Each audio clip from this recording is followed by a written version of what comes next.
of Latinx and Black children in the city are vaccinated. That's why we are demanding safety for our students. So first, we're going to hear from Adan Mesa. He is an educator here at Juarez High School.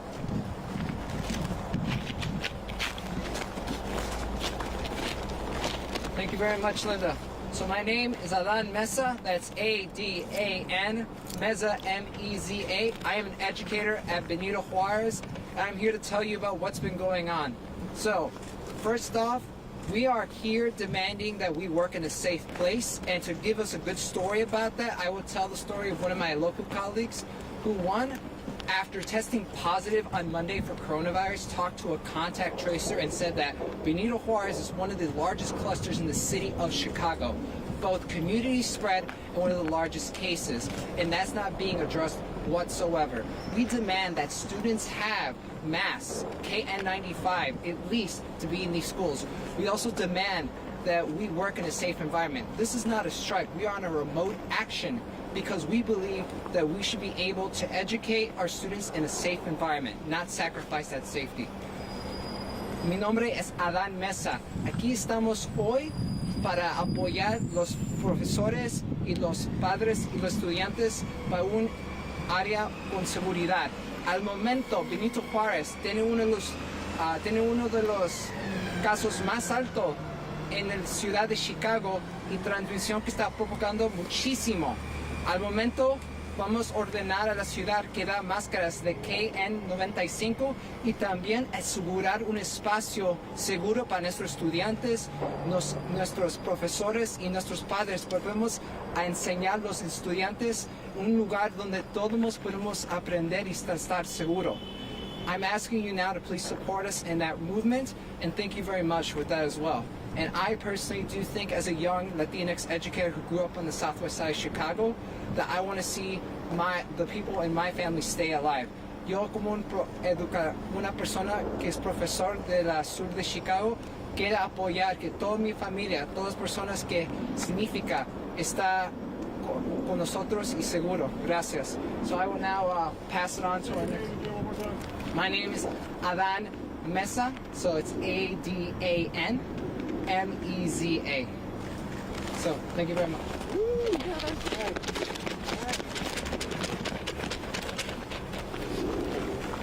Next, we'll hear from Dulce Garduño, a CPS parent.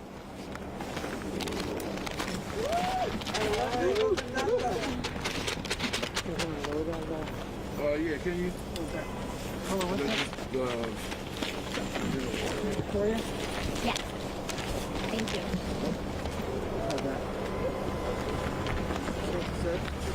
Thank you, sir. My name is Dulce Garduno, D-U-L-C-E-G-A-R-D-U-N-O. I am part of the community. I'm here to support the teachers. I know it's hard. My son been 8 years in CPS, and I know they working hard. The last 2 years was a mess, but I know it's not her problem. It's us problems. We need to working together, like parents, teachers, everybody. Please, we need be to the safe part. We need to working together. It's very important the parents have peace, and the kids too, because this is the reflect in the schools when they come back. It's very important. We need to be careful. Please, we need to mask in the schools. We need to have the proof every week.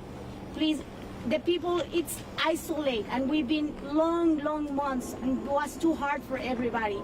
Thank you. En español, mi nombre es Dulce Garduño, soy parte de la comunidad. Esta es una lucha en la que tenemos que estar todos juntos, ser parte de la comunidad y crecer como comunidad. Los maestros han hecho un duro trabajo todos estos años, y los últimos 2 han sido muy difíciles para todos, tanto para los padres, tener a los niños en casa, tanto como para los maestros. Tenemos un doble trabajo, tenemos que apoyarnos todos como comunidad. Muchísimas gracias.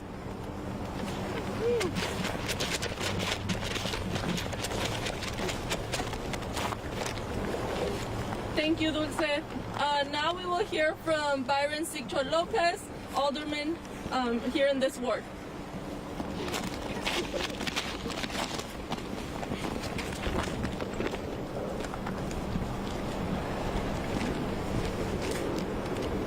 That good, guys? Yeah, that's good. Thank you.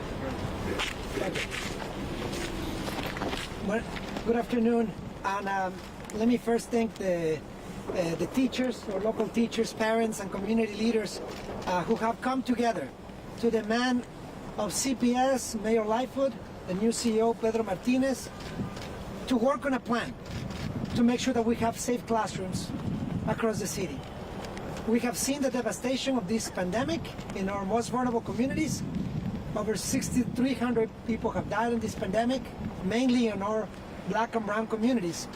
We continue to see cases on the rise, and we continue to see an administration that refuses to collaborate not only with the teachers, not only with the parents, but even with the governor's office, who has also reached out to give help to the Chicago Public Schools. We need Mayor Lightfoot, the Board of Education, and the CEO, Pedro Martinez, to work on a plan. Work on a plan for safer schools means to make sure that we increase vaccination in our communities, especially in our Chicago Public Schools. We continue to see low vaccination rates among children, and we do have hospitalization of young children in our hospitals right now in the city of Chicago. We also need to have clear protocols around testing. We do have shortages of testing, and we need to make sure that those shortages are addressed, and that we change our protocols to have, instead of opting in, an opt-out policy, so that we have proper protocols. We see an administration that worries about liability. And if liability is what we worry about, let's worry about the lives of children, students, parents, and teachers. That is what we're concerned about. Last year, we lost one of our dear friends here in our community, a former Whittier teacher who taught in Humboldt Park, Olga Batista. So we gotta make sure that we work together, collaboratively. We do not want to be wasting more time on labor disputes or lawsuits. Mayor Lightfoot and her administration needs to work immediately on a plan for vaccination, a plan for testing, for tracing, and proper PPE in all our schools. We have the funding, we don't have the political will to make it happen, and it needs to change immediately.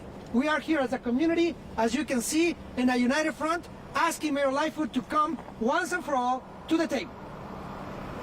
Brevemente en español, lo que estamos demandando en estos momentos es que la administración de la alcaldía de una vez por todas se siente a colaborar, no solo con los maestras, maestros, con la gente de la comunidad, los padres, madres de familia, pero incluso con el gobernador de Illinois, Pritzker, que en reiteradas ocasiones ha tratado de darle ayuda a las escuelas de CPS.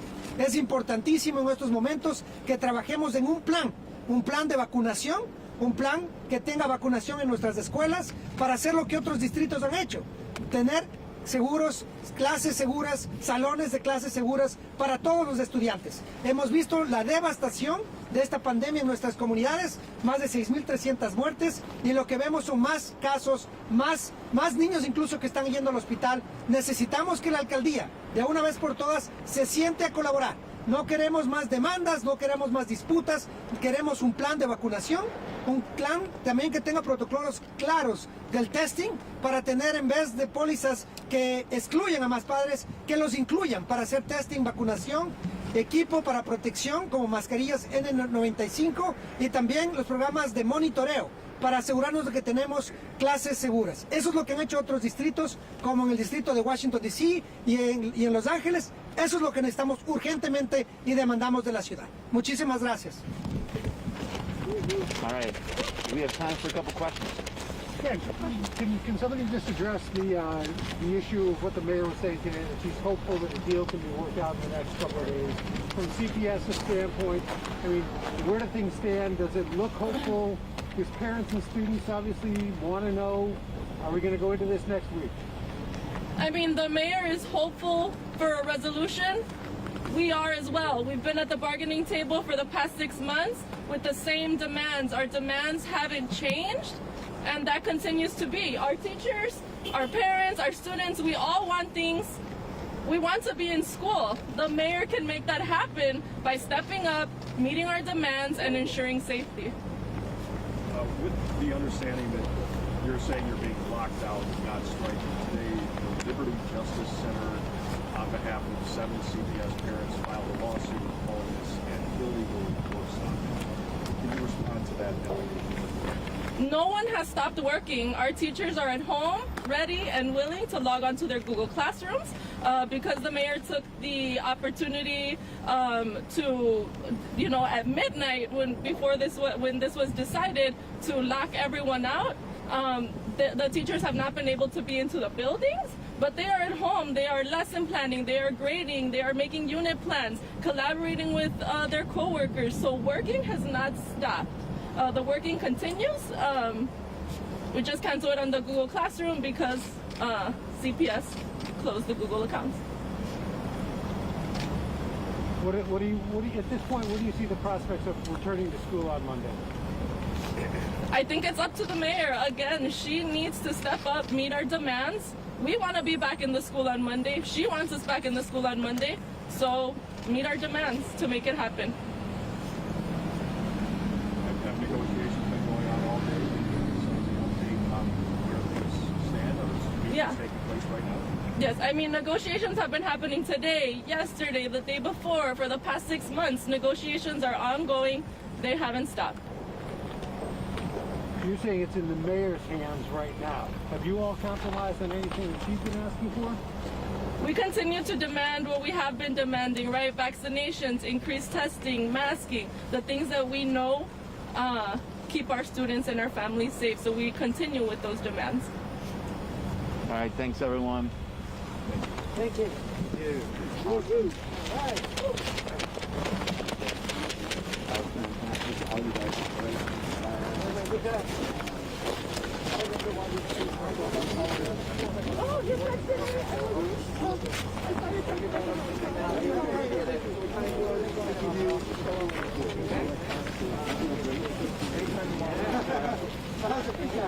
Are you